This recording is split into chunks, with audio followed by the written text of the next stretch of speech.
कल मैंने एक वीडियो बनाया था जहाँ पे मैंने एनएमसी के बारे में डिटेल में बात की थी, जहाँ पे हमने एनएमसी के ही मेरिट लिस्ट में एक ऐसे बच्चे का डिटेल देखा था जिसके 22 लाख रैंक थे और उसको छत्तीसगढ़ में एक सरकारी मेडिकल कॉलेज अलॉट हुआ था।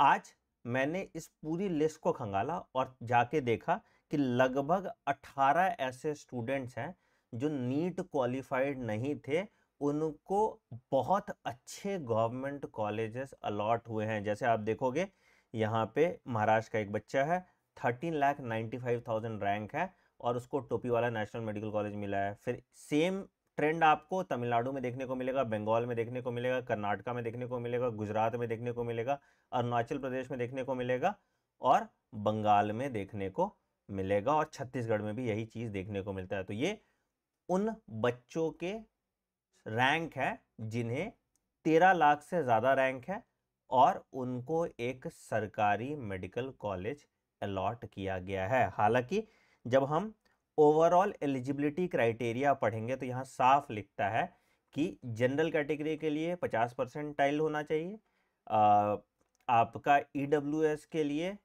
50 परसेंटाइल होना चाहिए और उसके बाद ओबीसी एससी एसटी के लिए 40 परसेंटाइल होना चाहिए और फिजिकली हैंडीकैप्ड के लिए 45 परसेंटाइल होना चाहिए, जो पिछले साल के अकॉर्डिंग 127 मार्क्स था 40 परसेंटाइल के हिसाब से और 162 मार्क्स था 50 परसेंटाइल के हिसाब से। अब एक बच्चे ने कुछ कमेंट सेक्शन में ही पॉइंट आउट किया था जहां पे उन्होंने ये बोला था कि सर यहाँ पे देखो एनटीए मेंशन करता है कि अगर सफिशिएंट नंबर ऑफ कैंडिडेट उस रेस्पेक्टिव कैटेगरी में नहीं अवेलेबल है जो मिनिमम मार्क्स में नहीं ला पाए, तो एनटीए उसका एलिजिबिलिटी क्राइटेरिया उस साल के लिए कम कर सकता है। तो खैर मुझे यह जानना है कि इसके अलावा कौन सी कैटेगरी है जिस कैटेगरी में इन बच्चों का एडमिशन हुआ है, क्योंकि मुझे नहीं लगता इंडिया इतना कॉम्पिटिटिव कंट्री है कि कहीं भी किसी भी कैटेगरी लगा के 22 लाख रैंक पे एडमिशन तो नहीं ही होगा।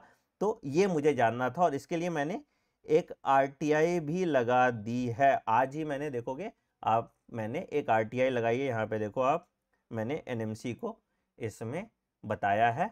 अब देखते हैं इसका रिस्पांस कब तक आता है। जैसे इसका रिस्पांस आएगा मैं इस पे आगे की भी कार्यवाही करूंगा, बट मुझे ये जानना है कि आखिर ऐसा कैसे होता है और कौन सी कैटेगरी में इस तरह का ऑप्शन अवेलेबल है, क्योंकि आप कुछ भी देख लो तो कोई सेंस नहीं बनाती बातें। तो अगर आप में से कोई इन पर्टिकुलर कॉलेज में पढ़ रहे हैं और आपके क्लास में अगर इस रैंक वाले कोई बच्चे हैं, मैं जनरली नाम तो हटा देता हूं ताकि आ, सब बच्चे की अपनी इंडिविजुअलिटी है, उनका अपना प्राइवेसी है, इसलिए मैं उसको हैम्पर नहीं करना चाहता, इसलिए मैं नाम हटा देता हूं। बट स्टिल अगर इस पर्टिकुलर रैंक वाले बच्चे आपके कॉलेज में पढ़ रहे हैं तो और कोई ऐसा कोटा होता है जिसके बारे में मुझे नहीं पता है तो कमेंट सेक्शन में जरूर बताइएगा। हो सकता है बहुत बच्चे जो अवेयर नहीं है और उस कोटा में बिलोंग करते होंगे, कम से कम उनका भला तो हो जाएगा।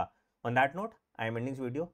आपका क्या कहना है इसके बारे में कमेंट सेक्शन में जरूर बताइएगा और जैसे ही आरटीआई का रिपोर्ट आता है मैं उस पर भी एक डिटेल्ड वीडियो बना दूंगा। On that note I am ending video. Take care, bye bye, have a great day, thank you.